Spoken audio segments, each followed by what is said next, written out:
Мұның арты жақсылыққа апармайтын біліп едім. Салмағымыз тым ауыр. Ай! Бәріне ашу кінәлі. Ашу дұшпан деген осы.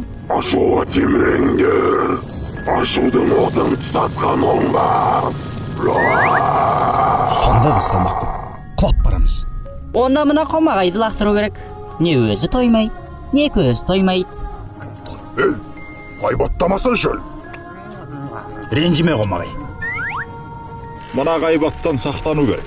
Өз бауырыңның етін жегізетін нағыз жауыз olsa. Жалқау тірі болғанмен өлген кесеп, жалқаудан құтыл.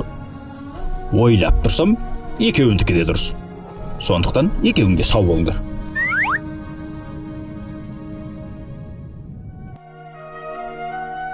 Рамазан жаман қасиеттерден құтылып, рухани асқақтайтын ай.